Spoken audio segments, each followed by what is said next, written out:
Lethal Company, despite its goofy and cartoonish nature, is at its core a horror game. And I don't do well with horror games. Holy Christ. I don't know what it is. I think it's a combination of my brain being made wrong and the fact that these sorts of games really like to make you feel completely helpless against the enemies. But the only way to conquer your fears is to face them head on. What?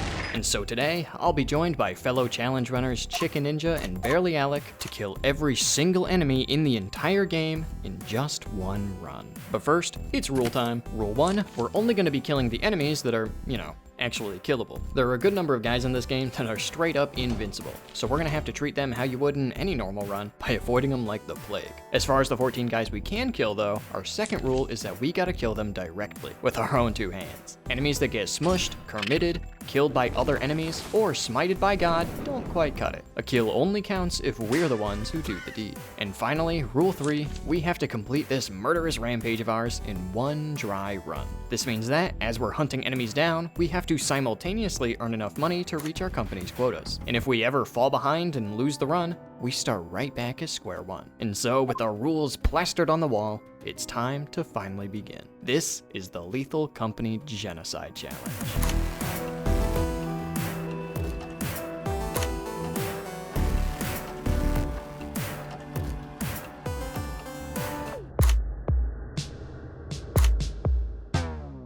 We start off on Quota 1, where we can't do anything. We're flat broke right now, which means we don't quite have enough money to buy any of the weapons we need to actually kill things. So for now, we're gonna put our murder plans aside and spend our first couple days basically just playing this game normally to get our money up. Usually, for every quota, our company gives us a profit goal in 3 days to meet that goal, and we can earn that profit by landing our ship onto moons and retrieving valuable pieces of trash from them. So since we can't yet kill things, the most productive thing we can do during these first 3 days is gather up as much scrap as we possibly can. And so we head on over to Adamance, the most profitable moon that we have access to, and got that cash.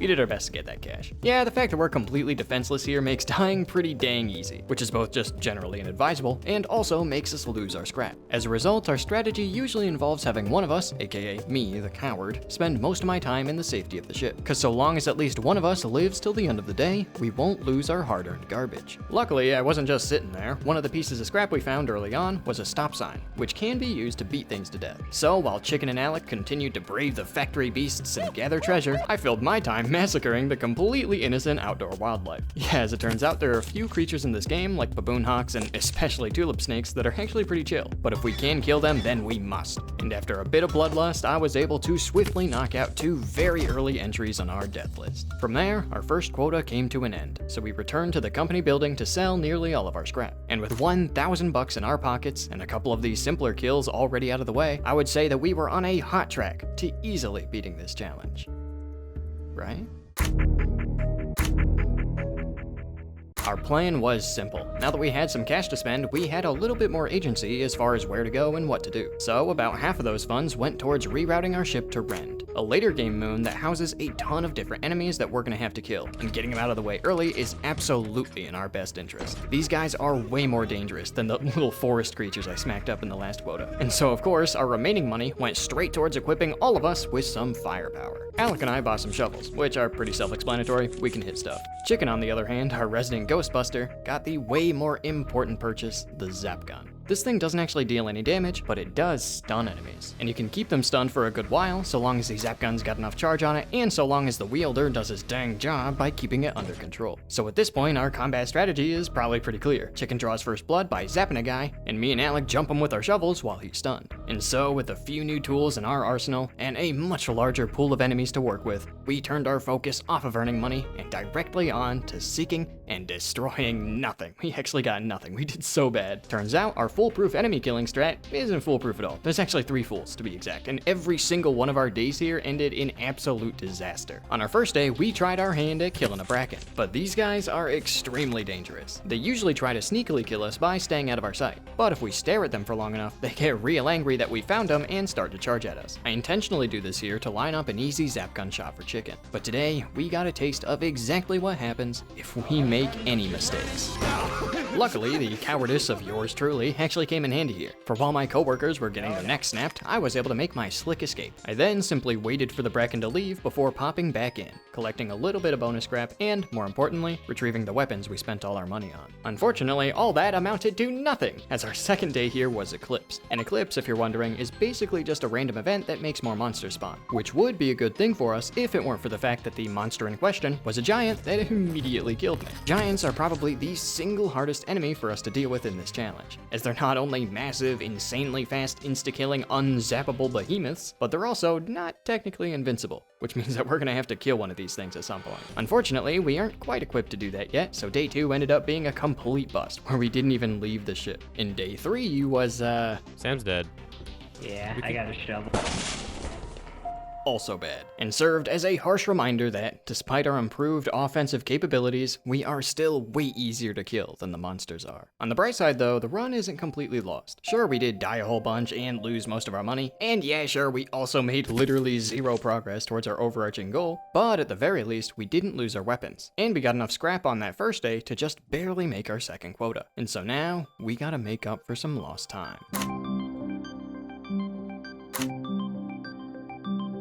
Like I said, our awful Quota 2 performance left us almost completely broke, which means that we don't have enough cash to go back to Rend. However, this is actually a bit of a blessing in disguise, as it not only means that we get to go to a moon that's much more our speed, but we also get to spend the money we do have on another new toy, stun grenades. I don't think I gotta explain these too much. We pull the pin, toss them at an enemy, mazel tov. And although they are just a worse version of the zap gun, they're a little bit more consistent against a few very specific creatures. And so, on our first day on Vow, we put Alec on scrap duty to get our money numbers back up, while Chicken and I spent the day bird hunting. Manticoils are kind of similar to the two guys we've already killed in that they're actually completely passive, so killing them isn't dangerous at all. Instead, the problem with these guys is that they are evasive. They fly away as soon as you get into sniffing range, and there's really no good way to close the distance from them fast enough to even zap them, let alone land a shovel hit. That is, unless we do this.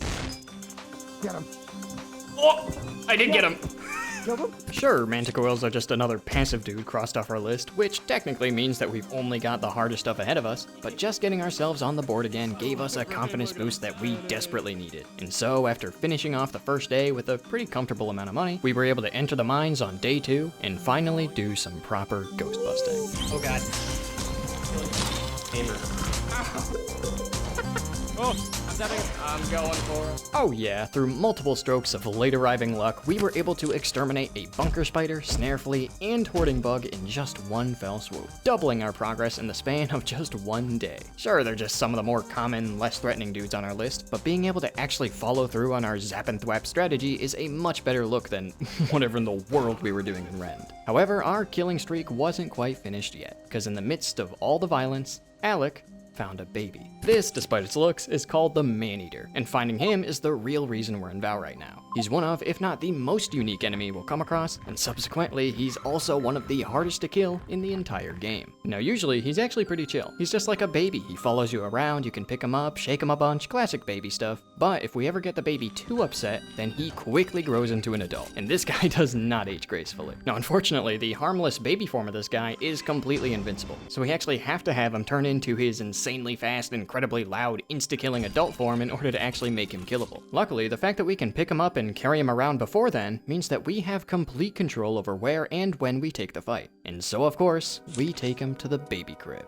This game's levels usually have almost completely random generation as far as their layouts go, but one exception to this rule is the upper elevator area in the mines. Because this place is always the same, we were able to make a pretty consistent strat for killing the Man-Eater, which involves taking him up and smacking him on the catwalk. From there, so long as we all stand on a different level as him, his pathfinding will send him down the only available path, the stairs, which allows Chicken to land a clean zap shot. You know, in theory. I'm zapping. Wait, it broke! Luckily, my sacrifice effectively served the same purpose, as it allowed Chicken a second opportunity to zap him, at which point Alec could finish him off. And with that, we crossed the Man-Eater right off our death list, officially marking the halfway point of the challenge. Now at this point, we still got one day left in the quota, but going back to Vow right now isn't particularly great, because there's one enemy that rarely spawns there that we wanted out of the way as soon as possible. So instead, we took a trip to experimentation. Chicken and Alec trekked forth into the building, primarily just to get a bunch of scrap and maybe get lucky finding some of the other guys we need. I, on the other hand, was on dog duty, and once nighttime arrived, this happened. Okay, yes, that is me scaring myself by stepping on a whoopee cushion, but more importantly, doing so caught the attention of an eyeless dog. These guys were the bane of pretty much every single attempt we made at this challenge, and for good reason. They're insane. They're fast, they're weirdly tanky, and say it with me now, they insta-kill us. Combine all that with the fact that every one of our attempts at stunning them ended in complete failure, and we got a pretty problematic enemy on our hands. However, there's one thing about the dogs that we might be able to take advantage of. They ain't got eyes, and so they are especially susceptible to a strat that I like to call the dog kennel. Here's the deal. Because the eyeless dogs are blind, they attack areas solely based off of sound. The thing is, they have no sense of elevation, so we can bait them around by first climbing on top of our ship, where he can't eat me, and intentionally making some noise near the front of it, which guides him right towards the door. From there, I move to the back of the ship and again, make some more noise, which forces him to lunge all the way in, getting him sufficiently trapped in the kennel. And at this point, it's all but over for him, as I can then drop down onto this tiny little part of the ship and bait him into peeking his head through the wall, giving me free reign to smack him up. Yes. Or at least, smack one of them up. Yeah, it turns out there were actually 3 dogs that spawned, and it was just a little too late in the night for me to kill all of them. This was a bit of a problem for my coworkers, who probably didn't appreciate their ship being full of doom. Alec, I don't know what he was thinking. He just ran in and died. Chicken, on the other hand, played it a little bit safer by quietly sneaking around to the back of the ship and waiting it for it to automatically take off. And so, by crossing off yet another big guy off our hit list, preserving all of our ever so valuable weapons, and earning a stupid amount of cash in the process, we ended off Quota 3 in an incredible spot. However, things are only gonna get more difficult from here.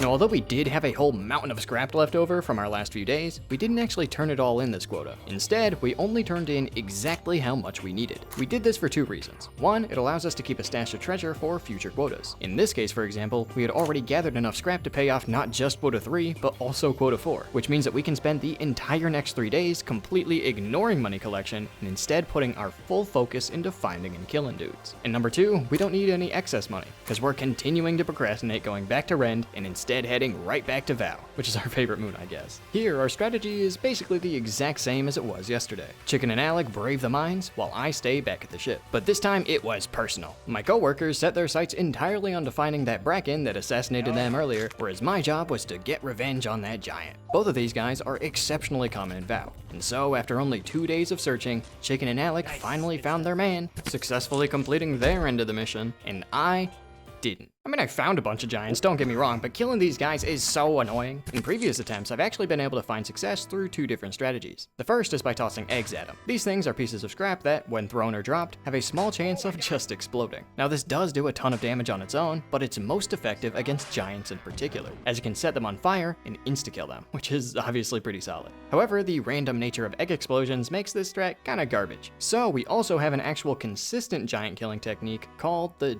dog kennel. Again. Except this time, I'm the dog, sitting in the safety of the ship and nipping at the ankles of the giant 38 times until he eventually keels over. The issue with this one, however, is that giants tend not to be too keen on getting their kneecaps bashed in, so they often like to just straight up leave and never return. And wouldn't you know it, this is exactly what happened every single time I tried to bait one of these guys over. They just did not work for me today. So, once my coworkers returned from their job well done, we decided to put all hands on deck and develop a completely new giant killing strategy that involves all 3 of us, the stun cycle. Here's the deal. Giants are slightly more prone to our stun grenades than most other enemies. So as long as we each have a supply of stun grenades, we should theoretically be able to have one person throw a grenade while the other 2 smack him up, have a different person throw the next grenade, and then continue to cycle through us to keep him permanently stunned while dealing constant damage. And so by heading to Adamance and stocking up on grenades, we were able to find our target, get into position near our ship, and start up the stun cycle. There was, however, one unforeseen issue with this strategy, one tiny little miscommunication. We didn't ever discuss who was going to go first. So once we baited the giant over to our ship, all of us threw our flashbangs at the same time. Oh, I threw one. Oh no. Wait. This is potentially a bad idea. This is the best idea. Where is he? Oh my god. Wait, start him again. Okay. This is chaos. I'm getting eaten. I can't see anything. Oh, I'm off him. You saved me. Uh-oh. Did you die? Wait, did I kill him? I think he's dead. He's dead. He's dead. Get out of here. We got him. He's dead. We did it, Alec. Let's go. And so, after following the user manual to a T, we were able to take down a giant. At this point, we're looking pretty well on track to finishing off our list. We only have 4 dudes remaining: a Thumper, a Nutcracker, a Butler, and a Mimic. Excluding the Thumper, all these guys had one thing in common: they're all late game enemies that only commonly spawn on the difficult moons. And so, after turning in just enough scrap to meet the quota while keeping our savings healthy, we knew exactly what we had to do. It was time to go back to Rend. Last time we were here, we were woefully unprepared, but this time, we weren't about to pull any punches. That being said though, I immediately got haunted by a ghost girl and had to go back to the ship. Luckily, and I mean extremely luckily, Chicken and Alec were able to stay behind just long enough to find and kill a Butler, who was by far the rarest enemy that was still on our list. And our luck didn't stop there, because we also found a mask. Much like Butlers, Mimics are among some of the rarest killable enemies in the entire game, but masks on the other hand are some of the most common pieces of scrap, especially on Rend. And so long as we're willing to sacrifice one of us, which, I'm getting eaten! Yeah, we aren't past that. We can have one of us put the mask on and turn into a Mimic. And so, after Chicken pulled yet another sneaky maneuver around a dog, we were able to retrieve a mask and store a Mimic kill for later, effectively leaving us with only 2 enemies remaining. The Nutcracker was the most logical one to go for next, as they're most commonly found on, well, where else but Rend. So, all 3 of us headed right back in, listened for his telltale clomping sounds, and prepared for the kill. The thing with the Nutcrackers is that they got a gun, for some reason, so they can kill all of us in like a second. So, our strategy for these guys simply involves baiting them to fire 2 of their shots, and then jump in to zap him while he's reloading, which allows us to safely pull off the kill. He's coming, he's coming. Oh, that's one. Okay, guys. Nice.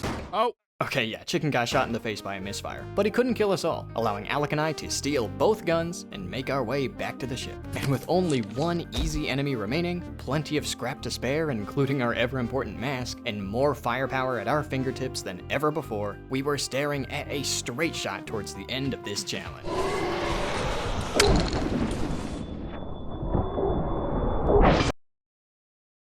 And in that moment, with our false sense of security and premature celebration, all of us died. In just 1 moment, we lost our weapons, our money, and our guaranteed kill. Things could not have gone worse. Immediately, we had an extremely important decision to make, because there were only 2 options to keep this run alive. The first was to ignore trying to get back our money, and instead try to get our remaining 2 kills within this current quota, and end the challenge as quickly as possible. The issue with this option though, even beyond the fact that we no longer have a zap gun, is that the 2 guys we got left are completely incompatible. A Mimic, like I've said, basically just requires that we find a mask, and since we don't have enough money at this point to reroute our ship to any other late game moons, we have to stick to Rend, which is the only moon in the game where Thumpers, our other target, literally cannot spawn. And although we could try to find a mask today and then spend day 0 going to a different moon to find a Thumper, our company wouldn't really appreciate us being late on our quota. So we'd be relying on pure luck to find exactly what we need, lest we get immediately fired and forced to completely restart. On the other hand, we could try to continue working for the company and turn our focus to just getting enough money to meet our quota and extend our time limit. But this option doesn't require any less luck, because now that we've lost all our savings, that means that we only have a single day to gather over $700 worth of scrap. But with no real means of killing anything, that second option seemed like the only real feasible one. And so, we went back into Rend, divided our forces, and got to work. And after all of our efforts, putting all of our focus into finding as much money as we could possibly manage, we just barely didn't make it. $703 out of our required $707.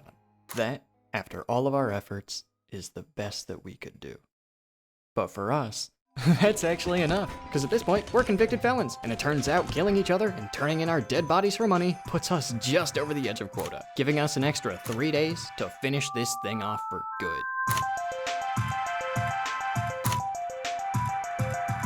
Quota 6, day 1, we spent all the money we had to head straight back into Rend in search of another mask. And you better believe I immediately pulled through, allowing us to once again store the Mimic kill away for later, and finally say goodbye to Rend once and for all. Our next destination was Offense, a moon that just loves spawning Thumpers, so we could find the last enemy on our list. And after an entire day of listening for thumping, Alec and I found our man. Yeah, he's right there. Oh, he's beat him up. Got him.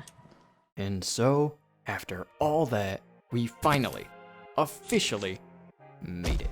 All we had left to do was put on the mask. And with that, every single enemy in the entirety of Lethal Company has been defeated in just one single run. Except for the kidnapper fox, but he was actually removed on the version we were playing on, thank God, so we didn't have to worry about him. Anyway, welcome to the end of the video. I hope you enjoyed it, and hey, if you did, be sure to leave a comment about it. I do read all my dang comments. I want to give a shout out to the boys, Barely Alec and Chicken Ninja. Check both of them out, they make some sick content. Also, this challenge was actually streamed on my second channel, so if you want to see the proof video for this challenge, or you just want to catch any future streams, then check that out, man. Also, the names of all the people you just saw are the coolest people on the planet. They are the patrons. They're the ones keeping this channel alive, and they're also getting some really cool behind the scenes content. So if you want to take a look at that content and you want to support me at the same time, then check that out too, man. But yeah, anyway, that's it.